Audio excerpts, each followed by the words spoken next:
We are on. Let's go. Thank you so much for coming up. Master, professor. You are a coral belt. Yeah, I am. Like that's a interesting introduction. What's that? Because I teach black belts, Uh you huh. know. Uh huh. So I stuff I need to teach them Uh huh. is Teach them. Yeah. what you are. Uh-huh. Example, I used to teach on UFC gym, and I have a black belt. He called me professor every day. You know, I said, no, you are professor. I'm a master. You professor. Just because how the jiu-jitsu treat. So he starts calling me master professor. Master professor. There we go. It's funny, but yeah, I'm a coral belt for 6-7 years now, I think. Wow. So you're almost at the Old guy. what's the name of the belt after coral belt? The white red. No idea. The white red one. It's new one. That's not from my time, you know. When I'm young, I look coral belts like, oh, this guy's so old. You know, like he's my grandpa already. Did you ever think like you never thought about it when you were younger about belts, the degrees and stuff? No, even older. When you start happening that situation to belt transition, before I'm unprepared for mentally, you know, like I believe in black belt is the belt. Right. You achieve in your life. And the day Master Mansour decided to change my belt because we have a big conversation, right? I understand. But to take out your black belt forever is a hard stuff. It's very painful. I remember the moment. Like, his interest is different. You know, receiving your black belt or like the to receive the coral belt. Yeah. Because it's nice to be a coral belt, but it's hard to take your black belt away. It's so many years, right? Yeah. It's like almost your whole life. I have 2 belts my whole life. Yeah. As a black belt for 30-something years because I have my first belt who I used to use every day, and I have a belt I used to compete. So I just have these 2 belts and get very attached to them. Who I was, looking in your bio and Marcelo Behring and you're like from São Paulo, right? Marcelo is from Rio de Janeiro. But you I'm from São Paulo. São Paulo, yeah. Yeah, state. But my family is from Rio de Janeiro. Ah, okay. So I'm introduced to Jiu-Jitsu young time. And I start training my city with Master Pedro Emetério, who is a Hélio Gracie student. Okay. He just used to do private in a little apartment in São Paulo downtown. Wow. Yeah, I used to get a bus, drop there.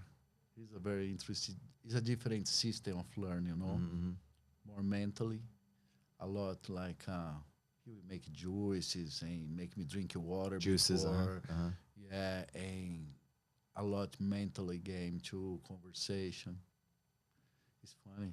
The last time I saw him in my life, because we talk about that.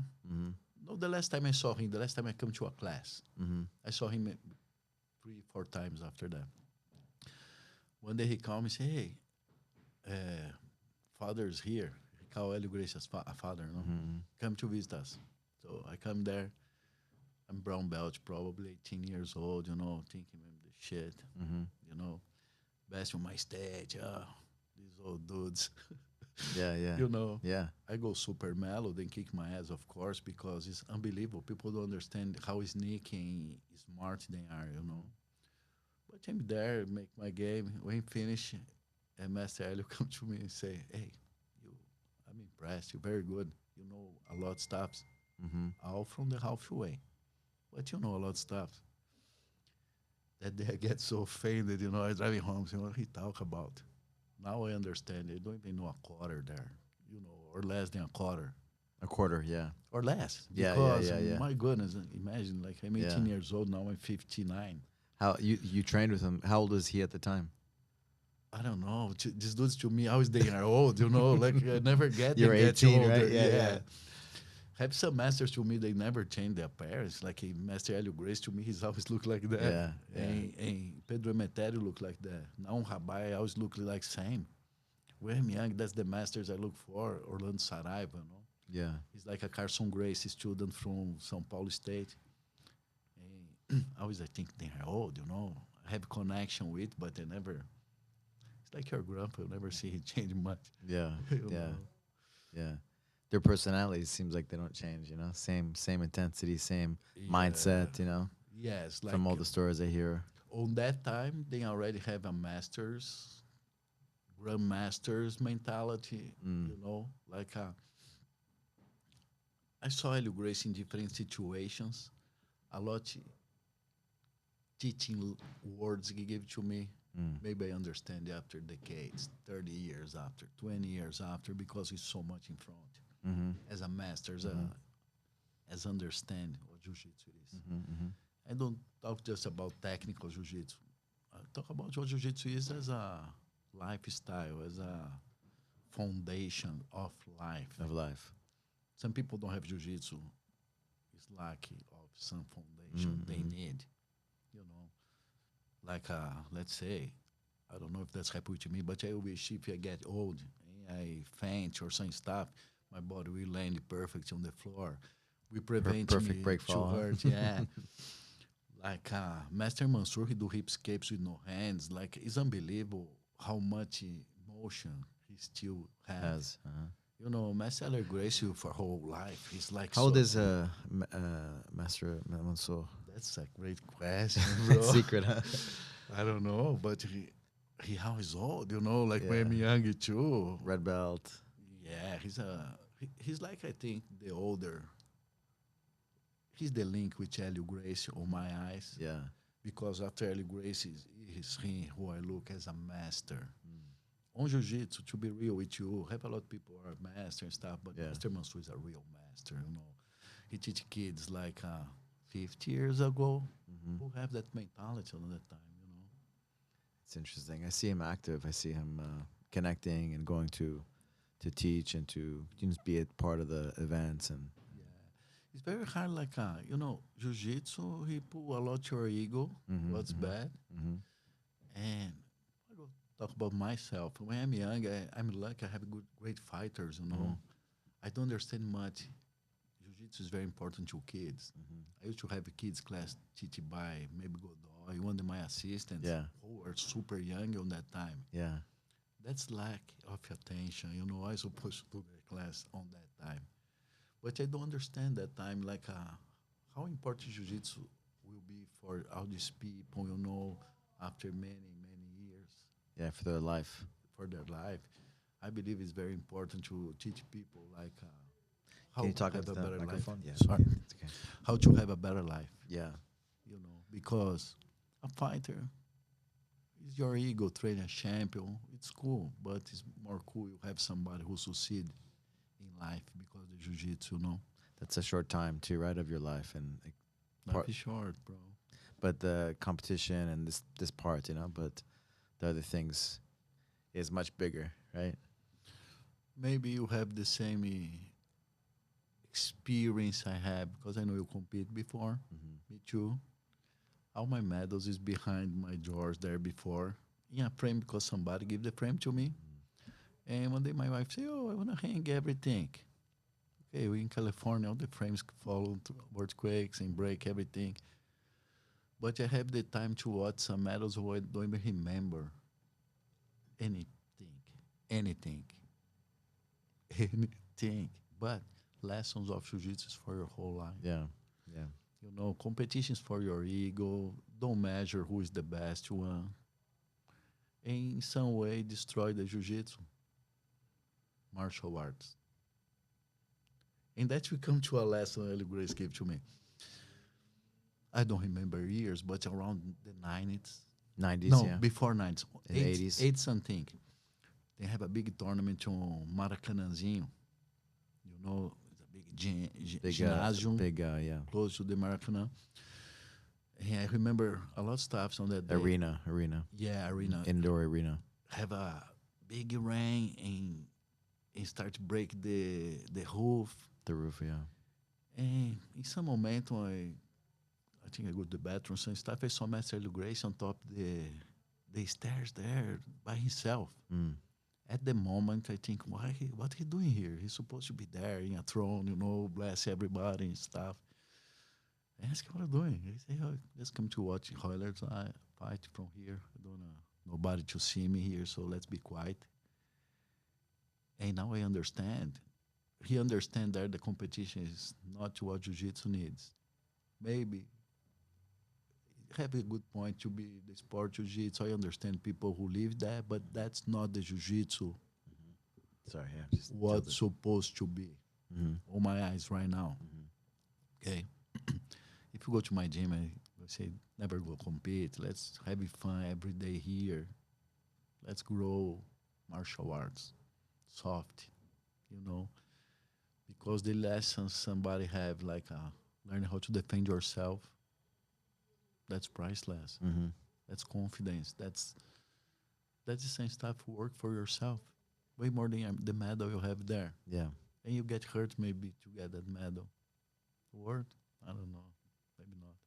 It's interesting, right? Because it's nice because the IBJF and these things they've organized, right? And your day and that didn't even exist, right? The organizations, but now it's a lot of people are competing and there's social media, but the essence of why it became popular is because of the martial art aspect, the ability to defend yourself, right? Yeah. It's nice to talk about that. Late 8s, Late 80s, late 8s, like 88, 89, we don't have much tournaments. Yeah. And Joe Moreira started the Atlântico Sul Cup, he and Marcos Vinicius. And it's unbelievable because it's outdoor in a very, very rich complex, Atlântico Sul. Yeah. And just will be gorgeous girls, actors, and people. Was it in Baja? It's in Barra da Tijuca. Condomínio Atlântico Sul. Okay. And just actors, like people who do maybe the next step on society trends. Like trends, like Açai start to be trendy that time. It's not like very popular. Yeah. In Jiu-Jitsu, is just popular on that small bubble. And on the early nights explode. And I believe the Atlântico Sul helped a lot on that because get out that influencers, actors, beautiful girls, surfers, all that people who to make it cool, to make can it bring jiu-jitsu here too, like surfers, like Marcelo Behring, Rickson Gracie, and Ianzinho bring jiu-jitsu to Hawaii. Yeah. In some momentum, it's hard for Brazilians before. Because it was the first UFC was 1993, right? So those years before were like really important to just have it. What is jiu-jitsu, right? Nobody knew really what jiu-jitsu was. In Rio, maybe, a little bit, but not really. That time they know. Okay. That time is a trend in Brazil, be a bad boy. But that was after like the UFC come out. No, maybe before? A year or two before. Oh, okay. It started to be like a lot of people who don't do jiu-jitsu with bad years, pit bulls, and then call the pit boys. Yeah. I refused like bad boy sponsor that time because I say I don't associate my sport with that. Yeah. You know? Yeah. The first time I watched the first UFC is broadcast global-wise. Yeah. I'm with Eduardo Leitão on my black belt, so we watch on his house. I say, bro, this dude's destroy our business now because everybody will know what you will do. You know what I'm saying? Like before you go travel, you face like some situation, nobody knows jiu-jitsu. Yeah. Now global-wise, Hawaii have a bunch of Hawaiians now. How about now, right? How about now? It's crazy. It's a mainstream sport. It's a mainstream sport. And on surf too, like most of the surfers know how to fight now. Yeah. The sport change a lot. Like how they understand what it is. How change the combat jiu-jitsu when you face like MMA. Think about in the 30 years. It's hard now to apply. You have to know jiu-jitsu to apply. If you do sport jiu-jitsu, you get destroyed inside the cage, And that's what it changed a lot. UFC marked a lot my life, I have to say, because it's crazy. Like when I'm young,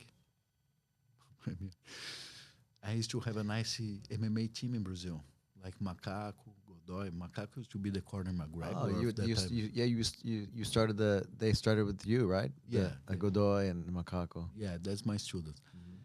And Godoi is my first judo in my life. Wow. I sit there, empty class, first day. He sit Wow. there. He's the machine in the master division, black belt. Yeah, he's The best. unbelievable master too. Yeah, yeah.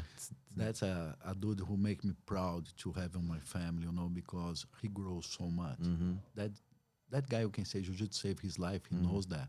As a competitor now and as a coach, huh? As an instructor. As a leader for the G13, Yeah. unbelievable group. And that time, we have the best MMA team in Brazil at the time, And Wow, what history, huh? Those are the yeah, it's like learning history, In that time, I don't understand, like, the kids is the important. I remember Zé Beleza have a just kids team. I used to say, wow, that's amazing, but in it's Leblon, he had a kids team and program in Leblon and Rio. Yes. In that time, I don't think that stuff for me. And bro, I live out that MMA life, yes and no, because when I moved from Brazil, I say, man, I'm done with MMA. I don't want to do more because it's too ghetto.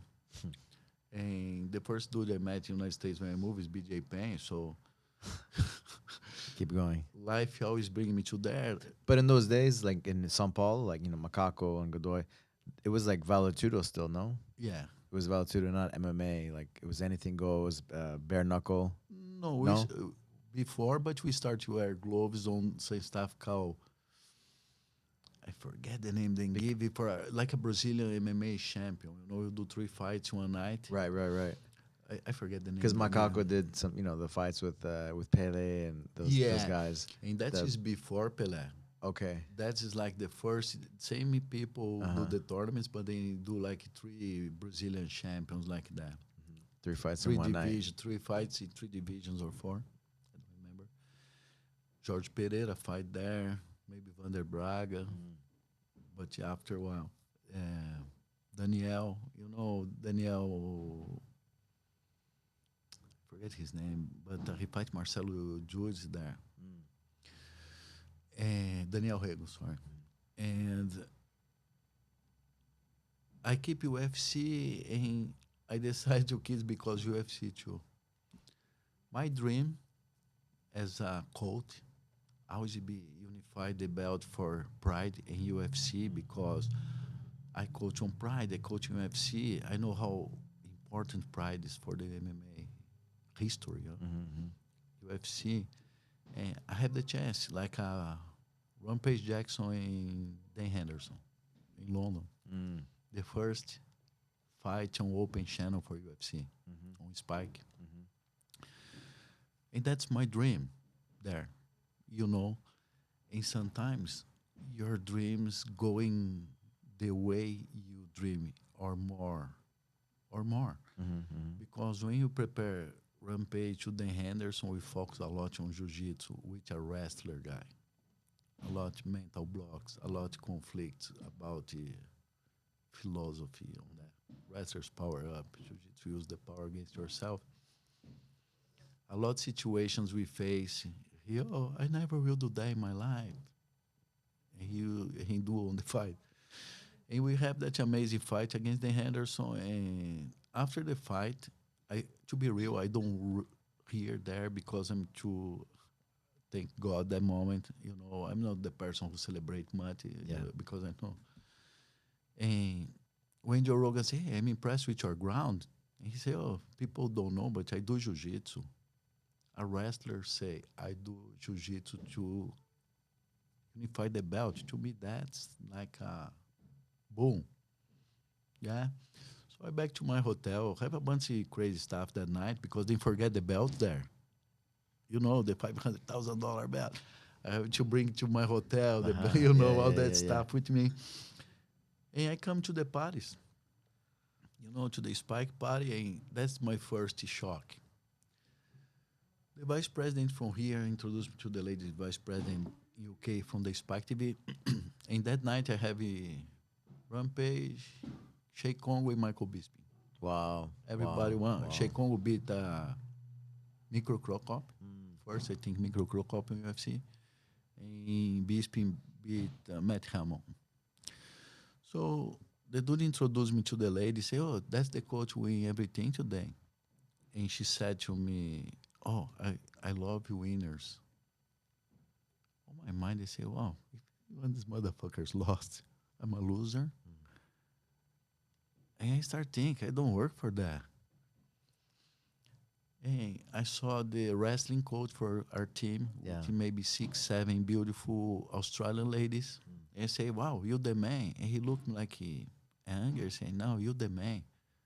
I don't understand what's going on there. You know, everybody with weird faces to me. Yeah. I just understand because Rampage mentioned my name on the cage, you know, the other people's okay. name. Yeah, yeah, yeah. So I decided to back to my hotel. It's a very interesting night because my tax cabin have rampages on pictures, you know, Yeah, that yeah, yeah. England cabs and stuff. He was huge. He was one of the biggest stars. Superstars. And back to my hotel, and that time we don't have cell phones like that. And I come to the media room and I saw have 1,000 text messages, thousands friends who I never seen in my life. And I say, wow, that's not what I want for my life. You know what I say? Because I'm lucky everybody talk good about me, but if he lost, everybody will be talking bad Yeah. about me. It's not about me. I don't see a reason that, you know, a camp you have to be far away from our family for 2, 3 months. I'm okay there for like 3 months, bro. In this summer, winter there because there don't exist summer. And I don't know. I have an insight. I say I go start teach kids. I go devote my life to kids. And I quit training MMA there. Wow, that's how it happened, huh? Maybe Because you had all the biggest fighters in the game. Yeah. Spike TV. People that don't know, it was like the main. It was the network is for men, and they had the contract with the UFC. It was huge. I feel like that was the best time for UFC because you knew where to find UFC. And you the know? money, And everything. everybody watched. They didn't have that many events at the time, so every event was huge. You know, and if you were a fan, you were really a fan. And Rampage and the Pride was still going on, and those days it was like it was if you were a fan, you It's were insane, really yeah. truly a fan, yeah. I try. And that Rampage and Dan Henderson like fighting in the UFC, kind of merging the two biggest organizations, right? That's It unbelievable. was huge, stuff. you know, in London. We never expect. Yeah, yeah, and then you being in the crosshairs of that, it's like surreal, right? Like from Brazil to It's a US momentum. to international London. You know, like I believe in God. uh-huh. I believe God always smile to me on that lucky stuffs. Yeah. Example, you know, Godoi Macaco is a prime diamond in my hand. Don't need to do much. They are champions. Yeah. BJ Penn, when he beat Matt Hughes, you know, bro, Matt Hughes is undefeatable. The little Hawaiian boy. Yeah, yeah, yeah. Nobody knows, you know. Everybody thinks he's crazy. He's a genius. He knows before he will win. When he started to do the pass, I know. Other stuff, like when Rampage beat Chuck Liddell. Oh my goodness. Chuck Liddell undefeated. I have Yeah. all that luck in my life. And my last fight, I tried 2 stuffs more after that. That was one of the biggest upsets back in those. That was the biggest upsets, you know. Chuck Liddell was like unbreakable, he was the face of UFC. Superhero. He was the face of UFC. Yes.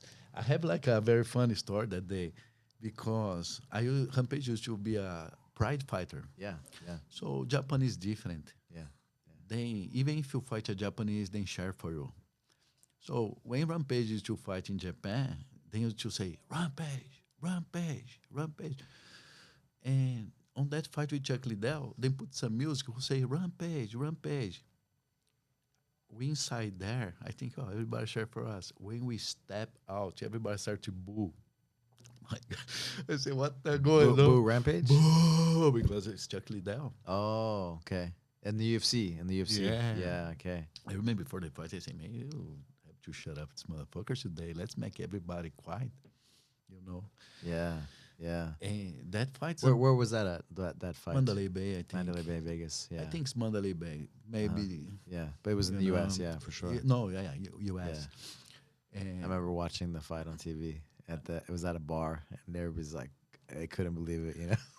that fight is unbelievable because we have a boxing coach, Coach Juanito Ibarra. He's phenomenal, bro. I have the chance to work with him, and the day we make the first meeting before the fight, maybe 3 months before, on his garage. I walk to his garage. He starts hugging me. Hey, son, will you want the fight? Will you want the fight? I say, oh, yeah, how? Oh, you don't know? No. Cover roll, cover hold, and hook. It's unbelievable because if you want the fight start, cover, Rampage do the same motion. He hit Chuck Liddell first time, and you can tell like Chuck Liddell is he feels in his face like you say, wow, he hit strong. Second time he come inside, cover hold, and knock down. Yeah, that was a huge. That was one of the biggest upsets. Juanito knows that 3 months before, like he's sure, 300%. You know, he understand like they strike like magical. Another stuff is magical too. When Sheikon fight Micro Crocop, same stuff. Yeah. It's on his garage. I come in there. First stuff, hey, forget Congo. Don't teach him nothing because he won the fight already. I say, man, you kidding me? You don't know? No. Crocop kick with the left leg. He just go walk left. I say, okay. One day before the fight, it's in London too. I remember like now, I take shower in my towel, look down the alley. I saw Crocop hit pads. And I call Congo's room. I say, man, come here. You want the fight. Look at that. And we saw he just kicked left. He just moved left. Yeah. Congo beat him. Yeah. The Pride champion. Mm-hmm. Unbelievable. Yeah. Like how Juanito is understanding, you know, really understand The game. to a level Yeah. he knows we won the fight 3 months before. Few Yeah. times. It's Wow. crazy that. Wow. Yeah. And that's the stuff I used to like to work on MMA. And when Juanito quit, I tried to work one more camp, like for Machida. And I don't like the way the team goes. And I quit there because, come on, bro, I have family. It's very, train a fighter is very hard to yourself because involve too many people, especially like if you have the main event. You know, like a month before, start come people to your camp, start coming a lot of leashes, try to brainwash your fighter for multiple reasons. Because you want to be his manager, you want to take his money out, you want to fly, you know, together with him and stuff. It's hard to the fighter too. Yeah. It's a different game, right? Amateur and then the professional. Well, when there's money involved, right? Yeah. Like UFC and those kinds of promotions. Like my wife never liked just the scene, you know, the old school jiu-jitsu and just this amateur. There's the connection, the human connection, and the betterment of character, right, that you get with that. Of course, MMA has this thing, but because of the whole professional or not professional, but the whole scene or the people involved with it, especially at the coming up, right? At the bigger stages, they have like better quality people. But Yes. at the lower stages, oh my You god. know, like So jiu-jitsu change a lot while you do stuffs. yeah. You know, when I grow, I do jiu-jitsu since I'm 5 years old. Wow. Yeah. Wow. I remember one day I drive to my grandma's house. I used to go there Sunday with my mom, my daddy, and my mommy. Oh, you know, I never want to force you to do nothing in my life. You know that conversation. But if you do jiu-jitsu, all your friends from school been doing. So next week I start jiu-jitsu. You on Saturday. I remember like now. You know, you do the bone, the belt. You don't know shit. And the kids on my school just train on Saturdays and Sundays. Imagine, I'm 58, 9. That time you just have like 2 TV stations, no VCRs, you know, whatever broadcast you ought to see. And my friends just train on Saturdays and Sundays. So come next Monday, my mom, jiu-jitsu time. I say, no. It's just Saturdays and Sundays. She said, no, your friends Saturday and Sunday, you train every day. Wow. Because or you do properly or you don't do. I said, okay. Wow. I don't want to do. She said, okay, so let's get all your toys, let's donate to somebody, and you never more, I never more let you do any stuff because I hate quitters. So, Wow. yeah, so I have my Fridays only free. And this make me really different to my friends because when you train every day, I used to hate the stuff, bro. You know, by myself, there are a lot of adults and stuff, but make me in a different level to my friends. And that time they indoctrinate you to defend the jiu-jitsu Yeah, that was the time, right? with your life. Yeah. If somebody come here and you die on the jiu-jitsu name. Yeah. So I grow with that mentality, you know. You don't do MMA because money or pride, because nobody will see that shit. You do by honor. And Representing jiu-jitsu. another That day, yeah, that it another, works, you know. And another day, that's the best martial art, right? I That's have a the, conversation, like an interview, because look the level is the craziness on that doctrine.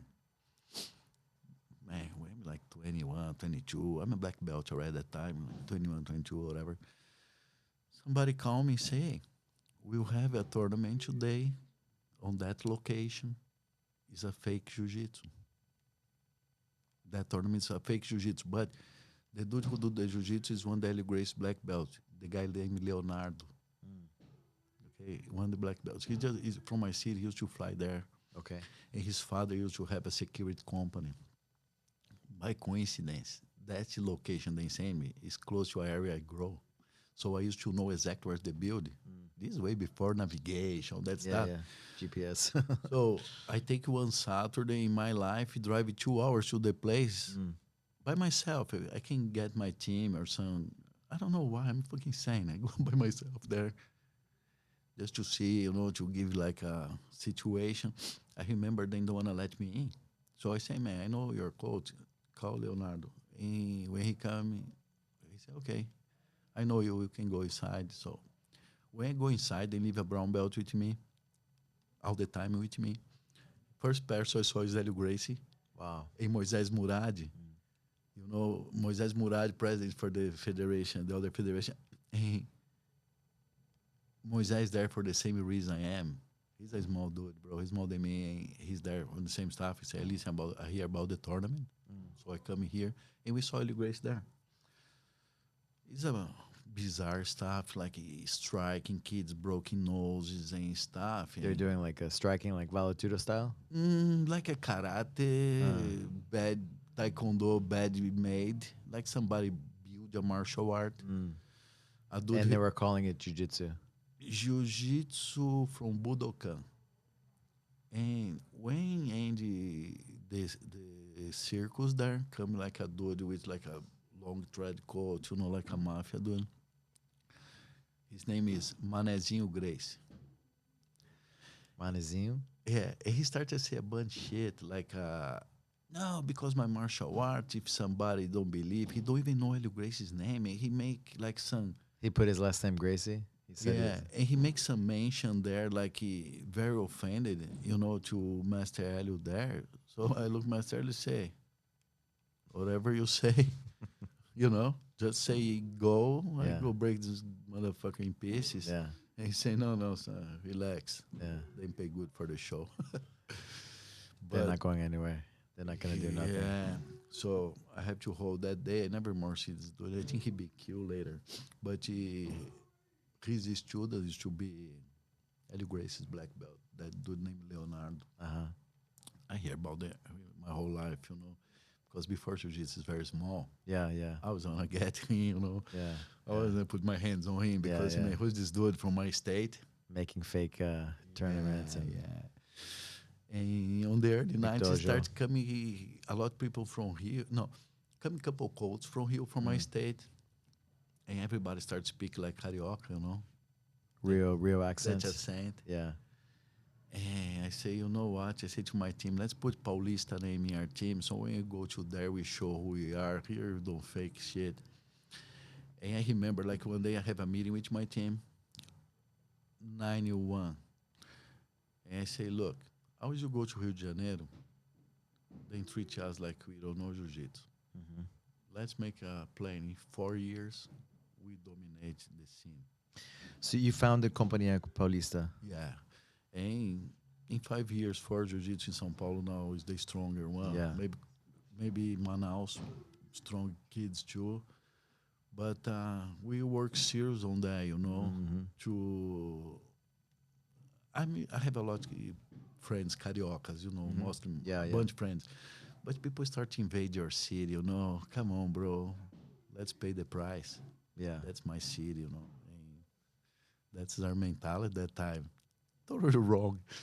Mentality of jiu-jitsu be friend to all the gyms, create good people, but that time is different. That Yeah. time is like a Viking era. Yeah, you were representing. You was it was yeah, it was different. Fight Club beyond Fight Club days. It was yeah, Viking. Yeah, Viking. Yeah, Mo- for territory. Mostly Yeah. moments. I don't Yeah. even. I mean, overload jiu-jitsu. My dream that time is make Godoi a black belt. So I just will surf. I say, man, I go move to the beach. I can just go surf. Never more go put a game in my life. But you know, Yeah. you get a hook. You can live in. I wanted to ask you, go back, because I wanted to ask you why your mom put you in jujitsu like every day. Well, why did she do that? Okay, like my father, he's a fighter. He Okay. trained jiu-jitsu and judo on the Okay. army. Okay. So I grow it. I always I saw his little medal, all that stuff. Is saying maybe she know the valuable of the doctrine of the martial art, like how martial art will help you. But I'm lucky she understand what martial art to put me in. Because I have to say, bro, maybe when I'm 12 years old, I want to do karate, I want to do kung fu, Yeah. because I think it's more efficient. Those times, yeah. But I don't understand the price jiu-jitsu gave to me. Old school in Brazil, because the military govern, we have sport clubs like, man, 3 blocks, California block size, multiple fields, multiple arenas from basket, government money. Right. And I used Facilities, yeah. So government facilities for sport. to monster. And used to have that place where I training, 3 old security guys to a monster arena, so nobody's land. How the old kids used to bully the young kids on the dressing rooms, like he grab you, he slap you with the wet towels and stuff. They never can get me because that mobility of jiu-jitsu, always I can escape. Yeah. But I don't understand that time, that jiu-jitsu. Yeah. You escape, you scare, you run. Yeah. But after a while, I started to understand, wow, jiu-jitsu is way superior to all that stuff. Yeah. Your distance, your fears, your multiple coordinations. I used to do like a jump from trampolines and stuff. It's a judo roll. Oh, sorry. It's a judo roll. Yeah. You Yeah, know yeah, the yeah, conception. yeah. You do the motion again. Your body use it to answer your orders. On surf. People don't understand. Surf is like a fight. Take it down. You go and you look. You go. It's exactly the same. Yeah. Yeah. It's fun. I do judo a lot in my life too, like twice a week. And my master used to be like a legend, Shiak Ishi. He's bronze medal in Munich, 72 or 74. Olympics, Wow. And he's world champion maybe 4 or 5 years ago, his age. Wow. He's insane.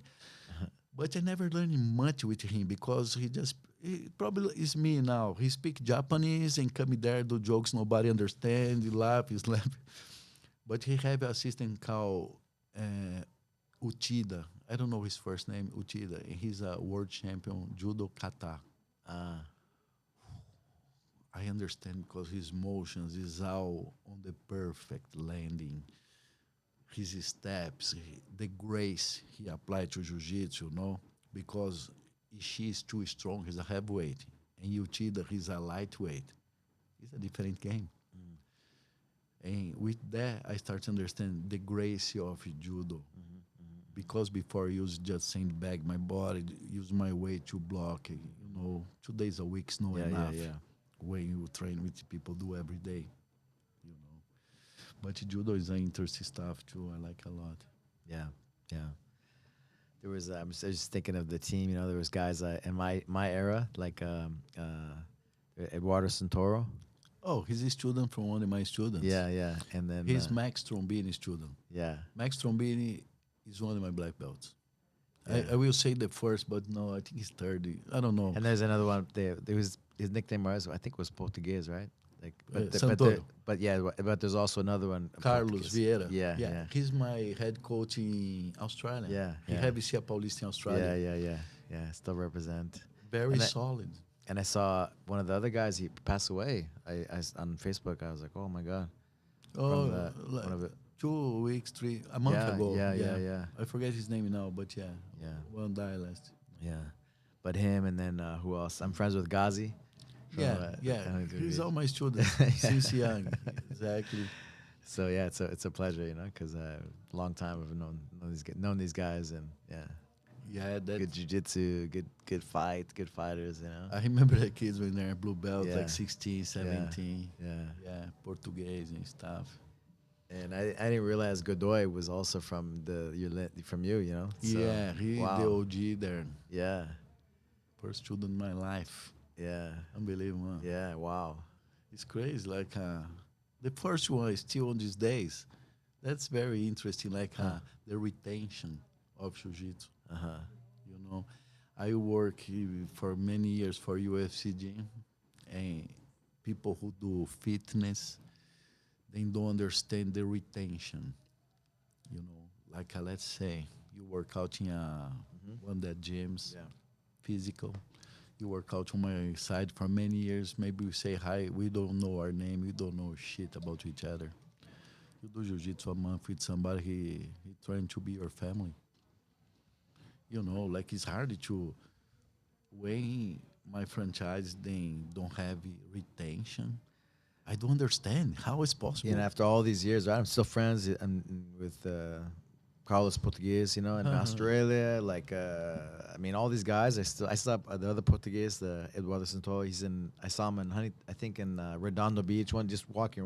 He lives. Random. His gym is there. I think. And Ghazi, So it's we hung out in Italy, but it's so interesting, Not those are guys are not my teammates or training with them, but that my friends are all from jiu-jitsu. Yeah. My close friends in my life. Your life. Why do you think that is? I believe like people who stay in jiu-jitsu donate themselves for others. They have extremely confidence, and you believe in that person issues like on their behavior, on their honesty. Jiu-jitsu bring it to you. A lot of stuff's important to a human being. I don't say 100% it's like that, but mostly. Even the ones is not, they have to pretend they are, because it's part for the game. Some crazy stuff like when I'm young, I work for TV too, Sport TV. Okay. Yeah. So I have like 2 different planets on my hands. I have the sports planet where I am a fucking teacher and I have to serve the example for a bunch of people. And I work in another bubble who is people on TV who do whatever they want and give you crap what you think. So all these people on TV, they used to do a lot of drugs and stuff, and when I'm young, I don't even admit, And I start saying, wow, these people have freedom. No, I want to do, but they have freedom to do whatever they want. I'm so glad I don't. Because I saw that people who have freedom to do whatever they want, they lost control. It's very hard to keep your control. Yeah. You keep your goals. No eat trash. Don't eat this. Don't do that. Don't do this. Focus in your life. Yeah. And start creating a different kind of human being. Like when I'm young. Because of the training, because of the lifestyle. Yeah. I don't even bring to the beach like some girl who will drink or do drugs, because beach to me is a training spot where I want to be the clean I can to get more waves I can, to be focused, to be safe. You go to Hawaii, go to Indonesia, you die, bro, if you're not focused, if your connectors, sensors is not perfect. So I'm learning how to sleep early, stretch before sleeping, drink water, wake up, drink water, meditate, warm up, do stuffs. It's not easy. It's not easy, bro. Sometimes I live in Huntington Beach. You know, I don't even believe hot water exists anymore. If I wake up in the morning to surf, I have to put my wetsuit home. Because when you hit the beach, you know, the evil starts saying, don't do, back home, it's too cold. Even with wetsuit, you have to force yourself to do. Like when you have to training. Yeah. How many days? I used to live on the beach and I used to surf all day, 7, 8 hours a day. Back in home, Max Trombini will knock on my door, come to spar, because I used to have mats in my house. Let's do. I don't want, but let's do. More 2 hours, more 2 hours. That make you prize that stuff, because these memories you have to your life. You know. Yeah. When what's the dude from? Sorry, Apple dude who died. Steve Jobs. Yeah, sorry. No problem. When Steve Jobs died, I don't know if it's real or not because fake news is all It's over. real. I saw like his last riding, Right. and he mentioned, I'm in the hospital. I listen that beeps, What matters? Yeah. the green lights, and I don't have memories of my life because I just work. I do this, I do that. I have a lot of memories in my life, bro. You know what I say? How many waves I close my eyes, I remember right now. It's a blessing, stuff from God. You know, I remember the last wave I get in Sunset. I remember the last wave I get in Rock Point. I remember the last wave I get in Salsa Brava. I remember, Wow. like now, details, the emotion. How many months stay that stuff in your head, you know? And that's memories. Or what sometimes is not like your memory, but it's a memory you cause. Because I'm teaching for like 40 years, kind of like that. And sometimes more than 40 years, actually. Wow. You do stuff because it's you on the automatic pilot. You know, you wake up, you come teach your class. I normal before teach class, I ask God to give me inspiration to help everybody there in something better. But life passes. You see so many people call you or message you. My birthday is like a few days ago. And, oh, thank you for this or thank you for that. You changed my life here, changed there. No even idea I changed their lives or I touched their lives on that way. You know, like a kid, the other, he's 40 years old. He used to be a kid one day. He mentioned how much I beat him there, how much I make him grow a man, honesty and honor and stuff. So that stuff is, I don't know, make me feel good to help. Stuff I don't even do proposito. I just do because it's my job. I'm automatic pilot. I'm like a sergeant, you know, all day long. I still like that with kids because I believe kids need discipline.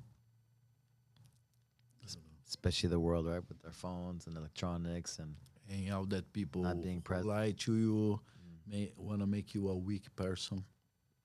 You know, Yeah. the planet now want to make you weak. They make you a retarded.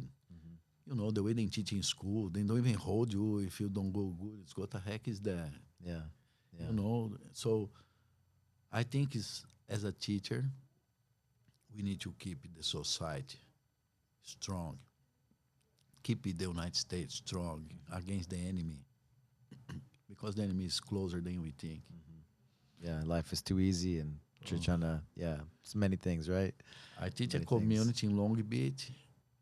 Oh my goodness, I don't know what these teachers do in class. I have to face a lot of challengers every day with BS they implant on the kids' head.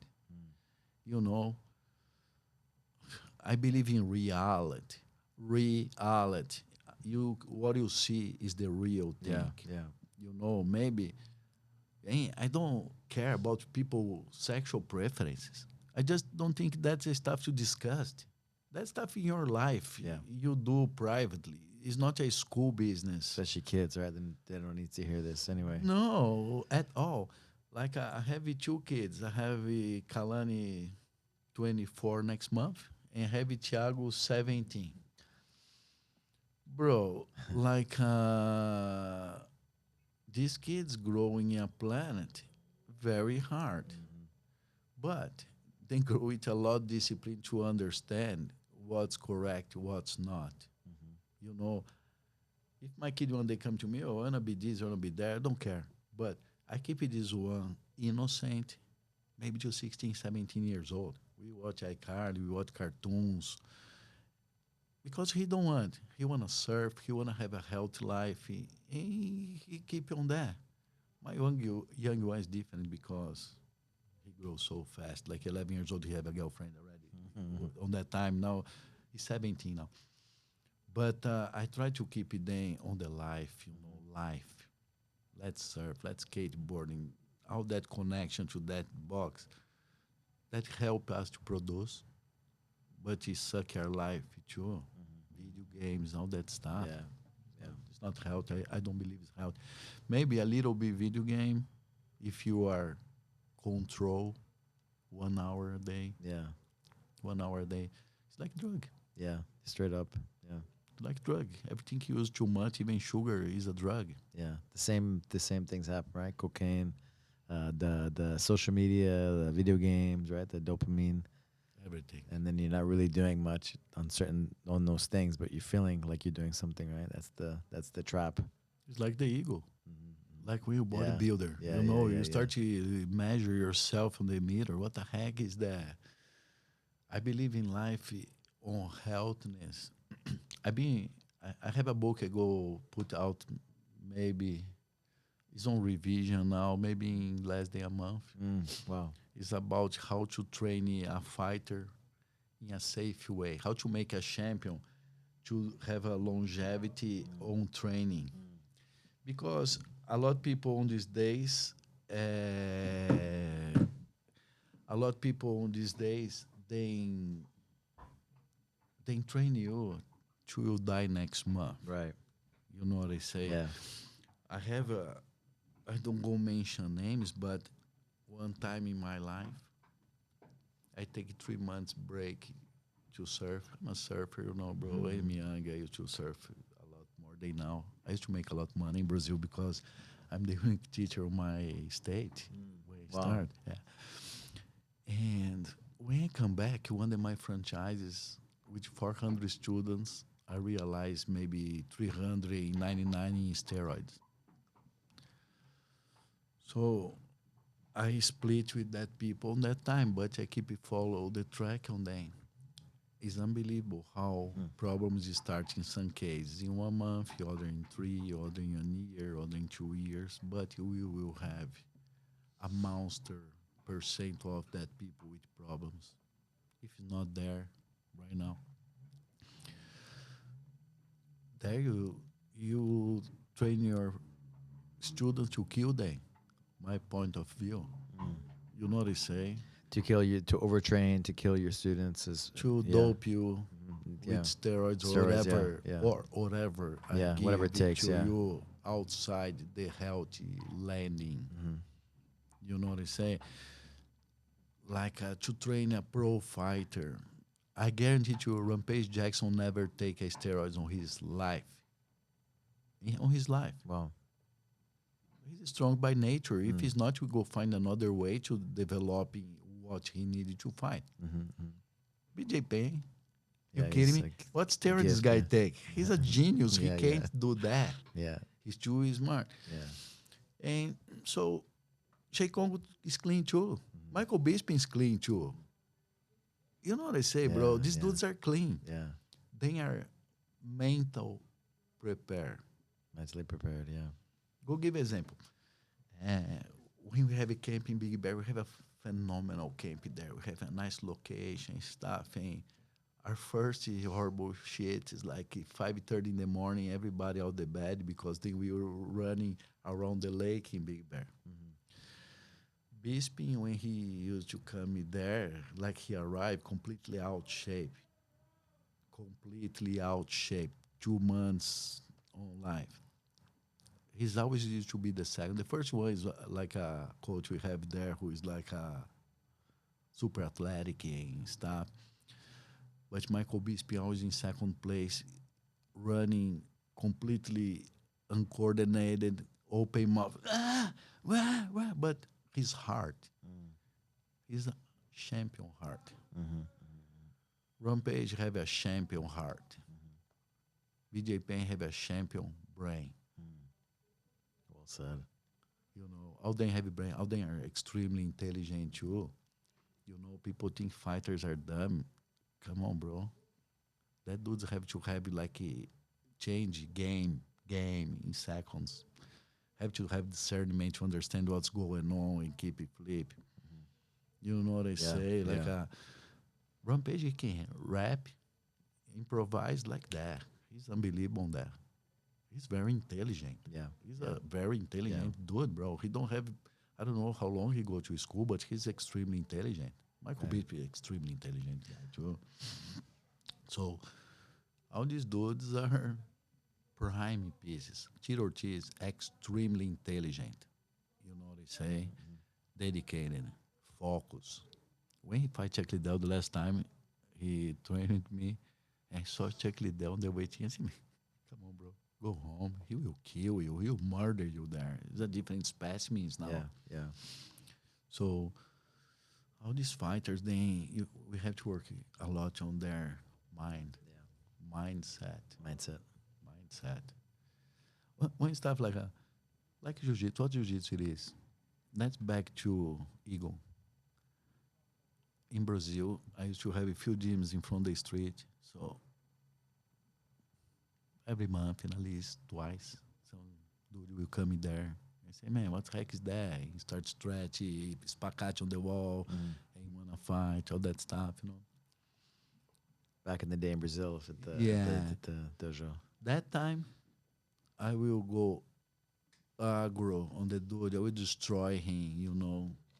And now, if I look there, I think that's a completely wrong message. Let's say if somebody come to my gym on these days, first off, I need to show my students what jiu-jitsu is about. Second, I don't know what this dude do. I don't want to be knocked down. So on this dude, I will dance with him to make him tired and have a heart attack first, before attack. Because jiu-jitsu is that.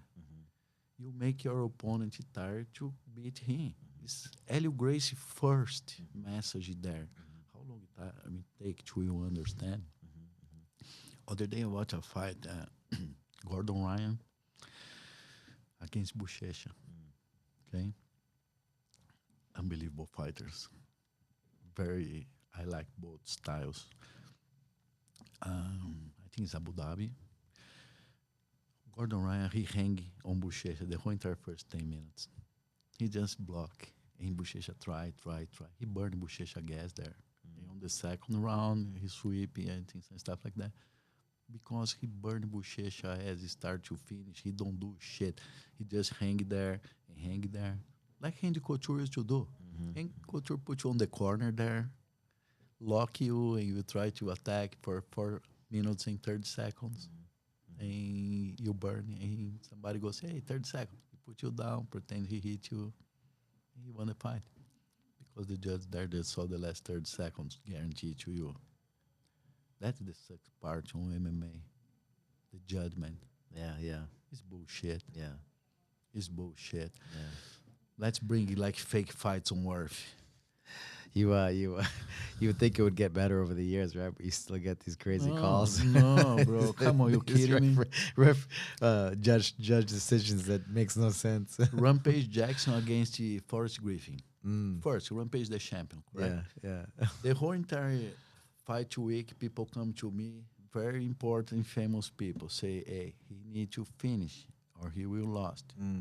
I say, oh, that's bullshit. Nobody knows that. If you will, please watch the fight one more time. First round. I'm going to check it out now. First round, Rampage knocked out Forrest Griffin. I think that's what happened. First, he put one kick on his leg, and he knocked down Forrest and go over. Forrest win on the 3 judges that round. If you watch that round, you see, no on earth he won that. He's lost. Yeah. He lost big time. So they prepared there. He lost the first time. After that, then gets like a couple draws, and they give it to Forrest. When it's equal fight, it's the champion. It's not even an equal fight. Rampage won that fight maybe 4 rounds, but they prepared to give to Forrest because the video game, front camping, a lot of other stories, you know. Old pride fights, you know, you sit there with the old president, and he will offer, okay, let's, before week fight, okay, let's back to our offer. It's $100,000 to fight, 120 to lost. And you say, what? Okay, I will say just one more time. 100,000 to win, 120 to lost. And I will let you remember you a yellow card is 20% of your purse. So if you have 2 yellow cards, you just make $60,000. Think about, because it's 100% more. So then there they let you know you go get card if you don't accept the stuff. You know, they will pay more to you lost. Yeah. Why? You will spend time of your life, train this dude, to be there for that. Yeah. You know, I stay home with my family. I have other ways to make money. I don't need that. Yeah. Yeah. That's unfair to everybody. Not just to the fans, not just to people bet. It's unfair to us too, bro. Yeah. Why I work? You know, I say, why are you training for that? So, professional sport, at the moment in my life, I don't believe in anyone anymore. Maybe in drifting race. I like drifting race a lot. Even surf. You know, the president for WSL, he quits because we have an event on Caddy Slater Pool where you can measure, really measure. It's different in the ocean. Oh, your wave's better than mine. Every wave is same. I want this dude come there, explain that scores. How somebody making more score than you if my wave is way better than yours. I make a lot more motions. I fly a lot more than you. You know, now it's hard. It's still hard to manipulate, but it's still everybody try to do some stuff based in power, money, whatever, viewers. Yeah. You know John Wooden? He was the UCLA basketball coach. Like the most winningest, I think college basketball coach ever. You know, he won like 10. Wow. You know, and he had these when he was younger. Well, like he's passed away since.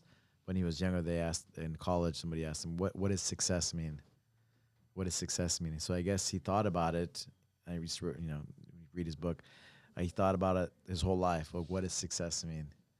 You know, and then is it the outcome of what happens, or is it that you did your best, that you prepared properly, you know? And that's what he said success was, you know. Is that me? Oh.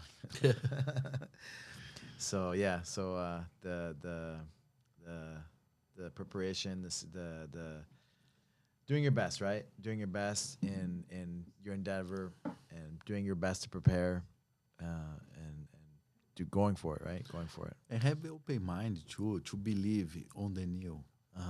You know, I have to say, have a dude. He's controversial, but I like him and I understand a lot his point of view. Brazilians normal than hate Ed Bravo. Bro, he defend Brazilian Jiu-Jitsu. Yeah, he defend Brazilian Jiu-Jitsu. His explanation about the no-gi is super fair to me. I completely understand. Yeah. He studied a lot Jiu-Jitsu. He give props to the people teaching him the steps. If you show him some position, he will show his show. He say, he showed me this position. Yeah. You know, he's a very nice person. And he's not that stoner, how they say. I know he's a person. He's not. He's just... Things okay. Yeah. But he's not like a Pakistaner bumping. No, he's okay. Yeah. You know. And I like his group of students. Everybody's fun there. Everybody's interesting. They have a beautiful jiu-jitsu. You know what I say? He, a positive point to the modern jiu-jitsu. I believe his jiu-jitsu style is way more, how I say, appropriated to the martial arts than jiu-jitsu sport. Yeah, right. Because he's also kind of from the old school, the original, like what it was supposed to be. From if you did jiu-jitsu, you were representing jiu-jitsu like in a like a martial art way, in a fight way, right? When you did jiu-jitsu, it's because you're representing. You wanted to show that it was, His coach, Jean-Jacques yeah, Machado, yeah, he's a yeah, legend, yeah, bro. yeah, On, I don't know, 88, 89, I coach here. I judge one of his fights. He fight a dude named maybe Sergio something. Comes soon to my head.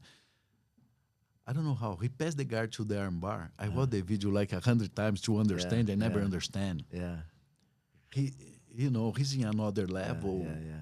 Always still in another level. Jean-Jacques Machado's a phenomenal dude. I love him so Yeah, much. He's yeah. around here, I think. Yeah, And Eddie Bravo defend his name. You know what I say, yeah, bro? yeah. Like he is pro jiu-jitsu. And the tournament he have who slap on the face, I think is positive too. I fight judo, Muay Thai. So They call it combat jiu-jitsu. yeah, like jiu-jitsu to me start stand up because it's two men fight against each other. Have that male stop. Hey, let's fight.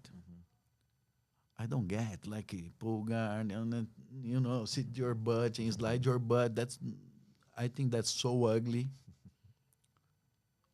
Let's put like a analogy here. You you have your friend, best friend. He don't know what you do, and you say, "Oh, I'm a jiu-jitsu champion. Wow, unbelievable. Let's go to a tournament." If he's really, really your friend, he say, "What the fuck is that? You guys don't move. You guys don't do not how you tired like that because people don't understand. Yeah, yeah. Look, jiu-jitsu is not like I like it. I watch jiu-jitsu every day, but you have to understand a lot what's going on there. But it's not dynamic anymore. It's too much like score in this and that. And I feel bad because I'm part of that shit. On the past, I think competition is a thing. You know, Yeah. I started the federation on my state. I'm in Moisés Muradi.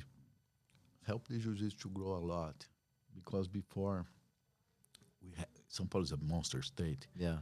We used to have like few teachers there in small cities, and then have like 5 students. So we decide to do tournaments on their cities, and like a state champion with a lot qualifies. So to qualify to the final, you have to have like amount of points. So we make everybody travel to there. When you do that, you make the small city have 500 people on the weekend, hotels, restaurants, stores, the local action. People start training because they want to be successful in their own areas. And that's helped a lot Jiu-Jitsu in São Paulo State to grow. The sport Jiu-Jitsu.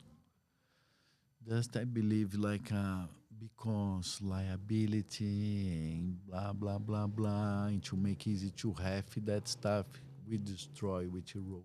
It's interesting, right? It's interesting. My daughter, she wrestles in high school now. She's a freshman, but we I talk with the coach and just wrestling, and like if you look at wrestling, you can kind of understand what's happening, right? Maybe not some details, but overall you see takedown, boom, control. How He's old winning. her? She's 15. Unbelievable. 15. Yeah, yeah. And the MMA, UFC, you know what's going on. You understand. Anybody Yeah. can see what's happening. Jiu-jitsu. Like, you're like, It what? is. Yeah, and that's an issue. And don't it's so small. That's why it's so small in the big scheme of things, right? And yeah, it's happening. But is it the best for like the big scene? The biggest thing from jiu-jitsu, because people get so focused on the tournament and the sport jiu-jitsu, but like it's so much bigger than that. Yes. Yeah. The first gym I ever teach in the United States is in Salinas, San Jose Salinas. And Oh, Santa Lucia, California? yeah, No way. Uh-huh. Wow, they had the tack fit people over there. Kruger, Vince Vanderlip. Wow. Yeah. He had school there for 24 years. Wow, now. Salinas, huh? Yeah. And Vince, he's used to be Thanks to Do, Master V, Mr. O. The two dudes come from Philippines. They open a gym. I started jiu-jitsu there. And they have a daughter 3 months older than Kalani. And I visited them another day. and she do wrestling too. She compete jiu-jitsu. She's brown belt. Yeah. But she do wrestling too. So her ears is all destroyed. And she's super cute. And she say, coach, other day, I'm in a party because her brother go on Cardell, in New York. What's the name? Cornell. Cornell He goes University. to Cornell Uh-huh. University Okay. there. Her brother. So she fly there. She say, "Oh, minha party, a bunch of wrestlers do it." So I take my ears out, Everybody, wow, amazing. So how funny! Yeah. A beautiful lady, Yeah. proud of her cauliflower ears. Yeah. Yeah. It's a new society. Yeah. Definitely. It's a new society of honor people. Yeah.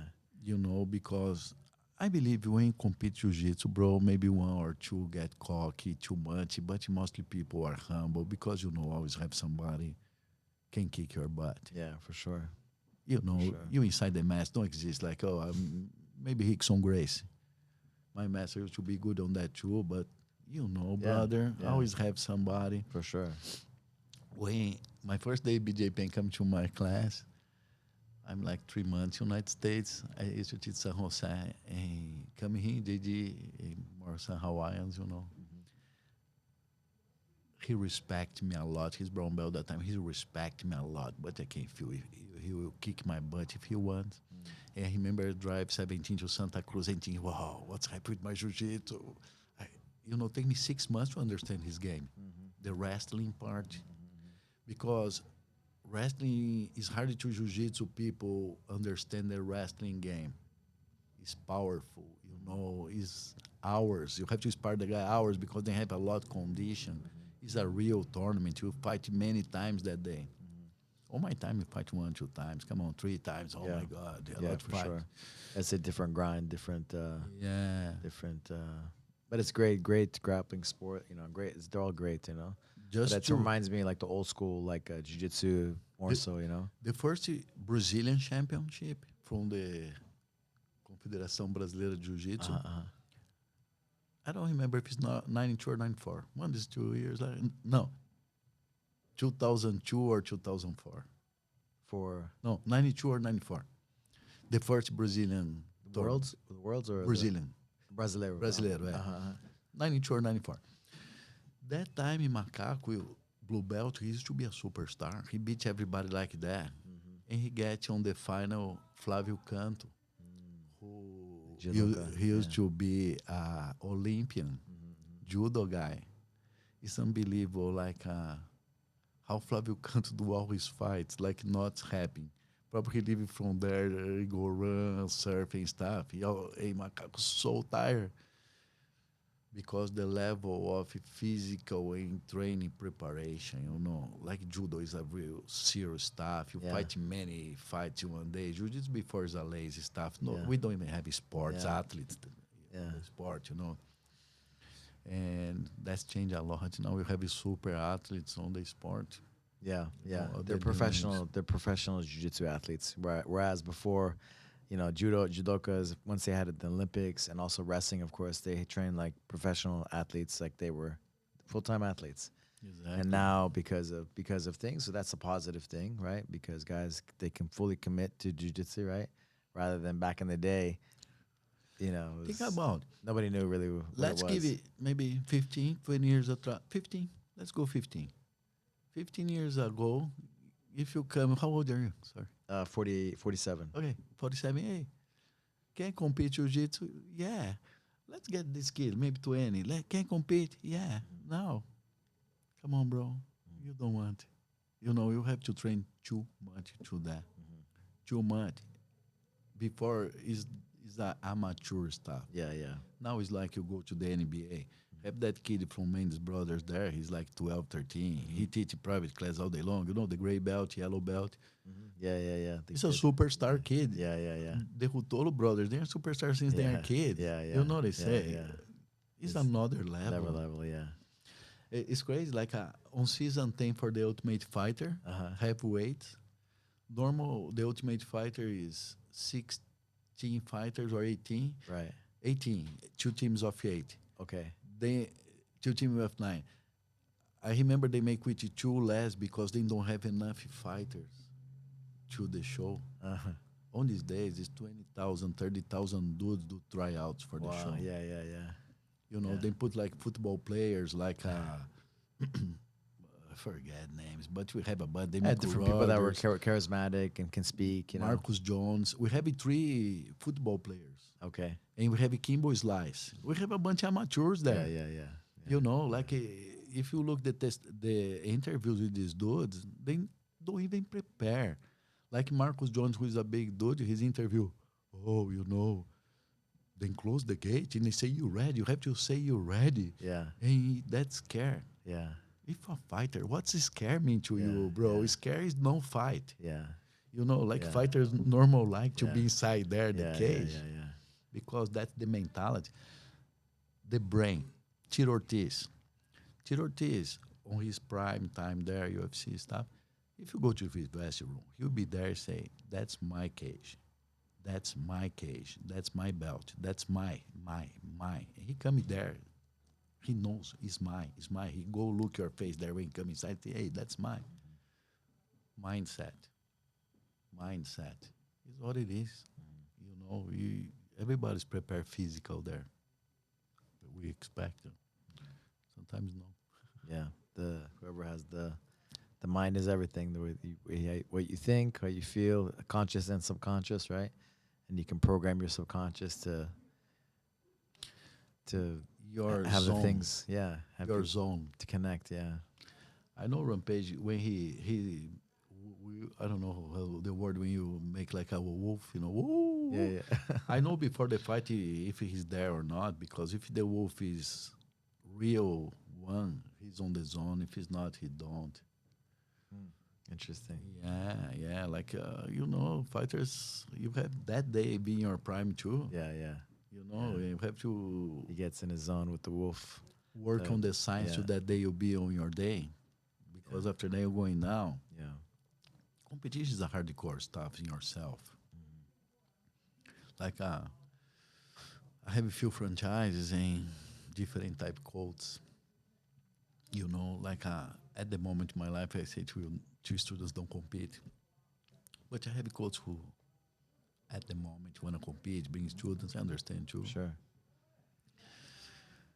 It's hard you train your students because you pick. After they're going down, you don't train next day. You don't do stuff. The chance you quit is monster. As a business, at the moment, it's like you have basketball courts. You rent basketball courts, and you want to force everybody to go to NBA. Let's try tryouts. Yeah, yeah, yeah. No, Yeah. 1% maybe if you're Yeah. lucky. Yeah. Don't exist anymore. Jiu-Jitsu now come to the point. I think karate and taekwondo are right now. Look, not against, not pro. I don't believe. I really don't believe sport karate or sport taekwondo. You go learn how to defend yourself. Right. Maybe the old school one, like Joe Rogan, he knows yeah. taekwondo from school. Like in the 70s, the karate, there was the real fighting. Professional. Yeah. Joe Rogan, Muay Thai is unbelievable. Muay Thai no, taekwondo is unbelievable. But then work on discipline. Then work on you. Nobody want to make you a champion there. Nobody want to force you to do shit. So all the schools are pack of people. The mothers bring the kids confident there. Nobody quits. It's hard to a kid go to a tournament. Maybe it's nice. So let's motivate the kid. And he lost. You lost the student. You lost the chance to help that individual. Yeah. You know, Yeah. another stuff, come to adults. Let's get out your comfortable zone. What the heck is that, bro? Life is there. I want to make you comfortable. Let's have some fun. Let's laugh. Let's have a momentum of our lives. You know what I say? My Tuesdays and Thursdays, 11 in the morning, say I have class. Mostly black belts, old school, like Rob Macaulay and another old dudes. We have fun. Because come on, bro, we train too much our lives. Now we learning with ourselves, drill positions, tell stories, laugh, learning how to help you others. You know what I say? Because That's what it's about. Yeah. It's what it's about. Yeah. That's what jiu-jitsu it is. Help people, change their lives. Yeah. Yeah. Make a weak kid confident. I have a lady, one day one of my brown belts say, "Oh, I have a friend, she's 50 something years old, and she have a problem to people touch her. She's afraid everything. So we do 2 private classes. She lives in Vegas. Now she training to Walter Cascão there. Okay. Oh, she's a blue belt tough. The other day I saw she spar on the gym when she visited me. Nice. Nice. Change her life. Yeah. Yeah. Imagine somebody afraid to be touched. And Yeah, now yeah. she's a blue belt, spar with people. Yeah. Yeah. It's amazing. It's everything. It's jiu-jitsu. Yeah. One of my assistants, John met him. Damien, before he's like, don't like human beings, don't like to speak with nobody, no pictures. Now he's teaching class. That's jiu-jitsu. Yeah. Like change your life to better. That's it. That's it. That's it. And make friends because everybody do the same shame. We come back to there. Why jiu-jitsu people connect to each other? Because you are the same. Yeah. Yeah. We are the same people, mostly. I was gonna ask you, how did you come to the U.S.? Why did you end up moving here? I come because this dude is like that. I met his mom in one tournament in Santa Cruz, the U.S. Open. Oh, okay. Claudio Francis. Yeah. So I met his mom. I The started U.S. Open. Yeah. I fight out the U.S. Open before. Oh yeah. I have maybe 5, 6. Yeah. And his mom, I met she there. She's training with Claudio France. Okay. And we start dating. And she come to Brazil to spend 6 months with me, and she get pregnant. Wow. On the process, I still have a good life there, But she's American. She said, "Oh no, I want my kid born in United States because here it's just cesarean. I want a natural birth." All that, conflict, her family and stuff. So she say, "I want to move. I want to live in United States." And I don't want to leave a kid with no father, So I moved to here. And I'm glad that because my kids are amazing. It's my life and totally work. Wow. Yeah. And now I want to keep them here. It's more safe than there. But yeah, my kid, he make me do that. But it's nice. It's a hard adaptation because when I moved to here, I'm pretty famous in Brazil. I make a lot of money. Here I'm nobody. You have to start a new life. Yeah. In a place I don't even speak the language. Yeah. Wow. Yeah. You didn't speak any English, huh? When you came? No. Wow. Yeah. But when you teach class, probably don't speak yet. It's funny. I love Joe Moreira. He's one of my best friends. And he speaks super funny, And the other day, my wife said, "Yeah, man, you speak like Joe." I said, "No, you're kidding me."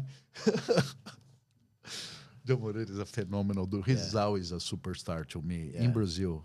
Yeah, he had the big, they did was it Copa Atlantic? Atlântico Sul. Atlantic School, yeah. I remember back it was the first, he had the biggest jiu-jitsu tournaments, Joe Moreira Invitational, right? Yeah. Here in the SoCal. And he's so tough in Brazil, like everybody respects him. He's the monkey. They call the monkey. He's there.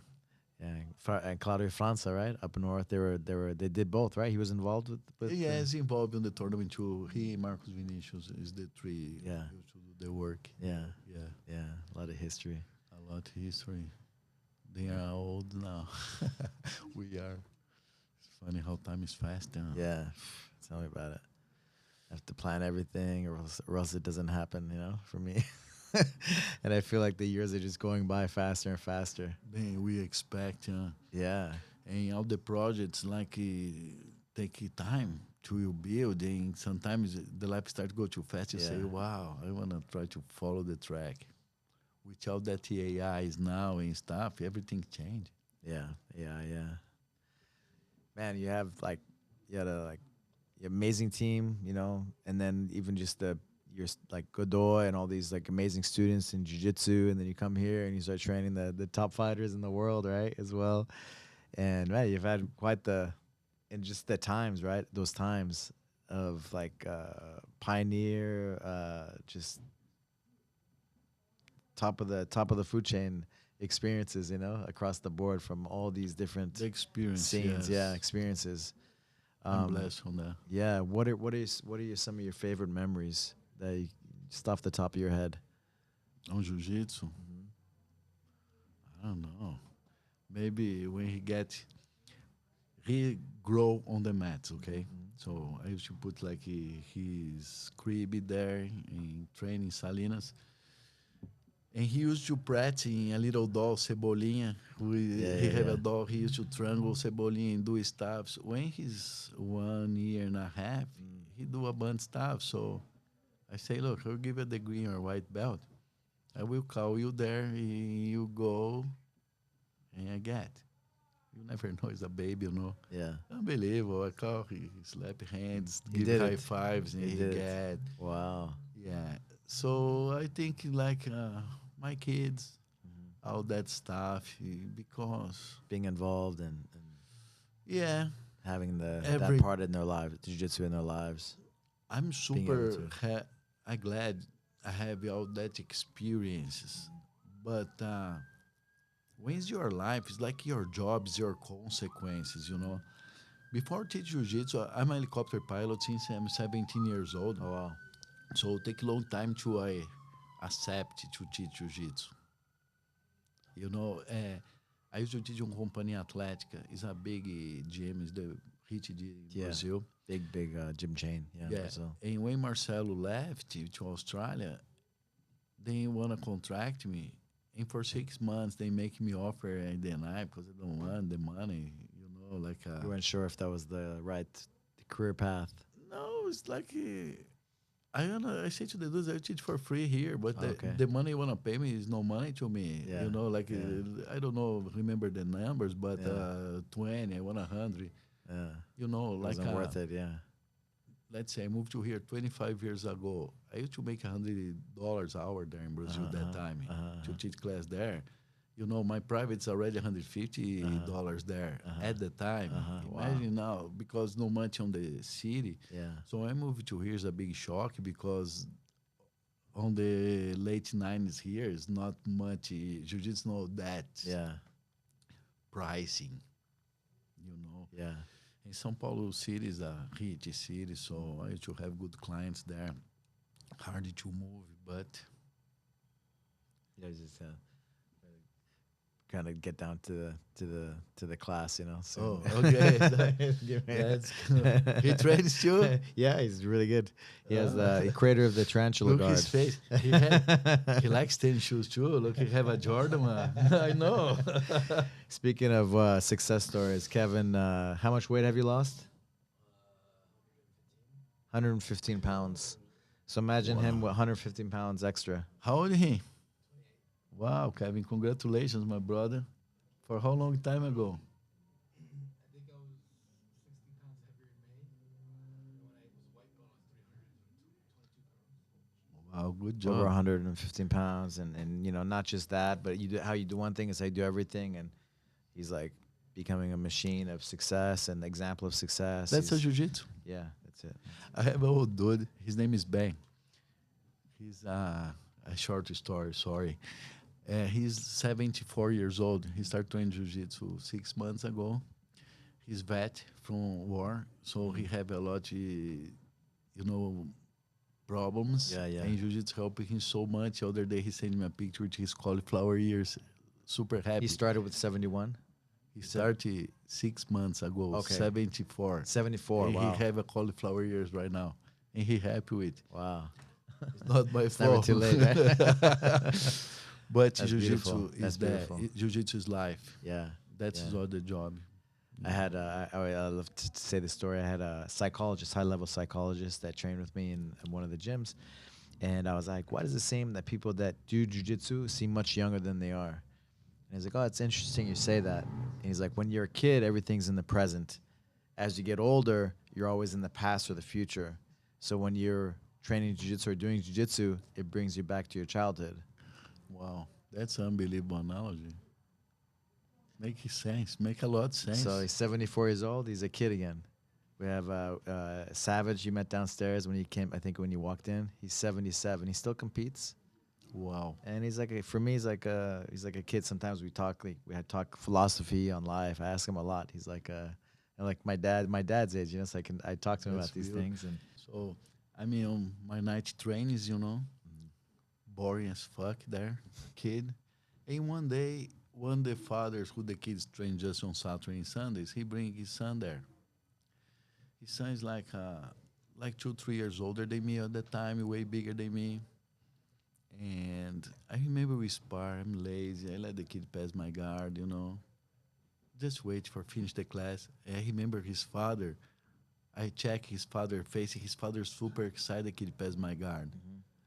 I remember in my mind, say, okay, sorry, not today. I reverse him, finish him on the last 30 seconds.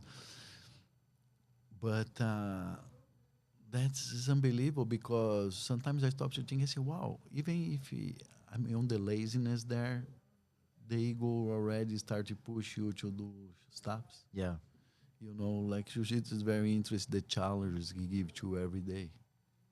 Every day.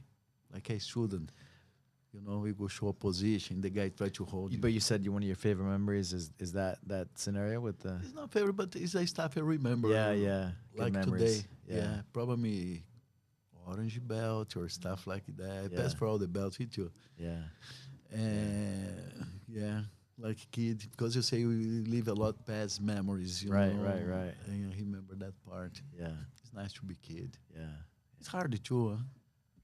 I think it's hard. yeah for sure. And one time I don't come to training too. I remember that. It's a sunny day. I say I go to the pool. So I pretend I use my gi, leave in the bag, and my mom and my dad look me. That day they come to check my training. I'm not there. I get in trouble that day. I remember that part too. But yeah, I use gi since I'm born, since 5 years old. I don't Yeah. remember like maybe when you have that crazy pandemic, I have a Pandemic, yeah. few days with gi, but I start teaching right away because Huntington Beach we ignore that stuff. Yeah. And what are you gonna do? Are you gonna not be yourself? Be who you are? Yeah. And there's gonna be a problem, I think with I needed it, right? yeah. And my friends too, Yeah, of we course. used to train. That's we who say, you are. That's who you are. Yeah. You can't. We courting the stuff. Yeah. Crazy. Yeah, keep my life runs.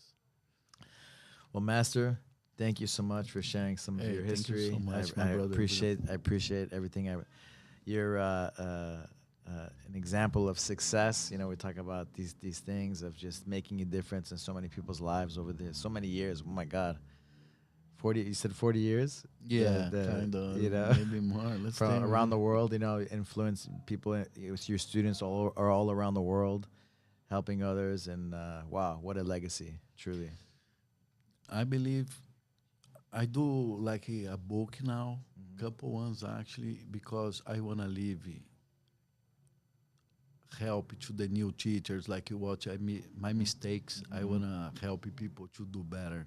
I wanna make the community going better because if you think just about yourselves, Yeah. not happy, And I don't know, maybe if I can help for the future when I'm not here anymore, I'd be more than happy because jiu-jitsu is it's more than a life. It's like a religion. Huh? Yeah. It's some stuff you really believe, it really unite us. Yes. Thank you so much for helping me, for having me here and Yes. helping me to be here too. An honor. What an honor. It's an honor Thank to you. be here. Thank you so much. I really appreciate my brother. Yeah. Thank you. Thank you. And thank you, my buddy John Wano, who is my Yeah. friend. Shout out to John Wano. Shout out to That him. kid have to teach class. I don't go say for how many decades we're a friend because show too much our age, but few He ones. just became five months older than you. Yeah, sure.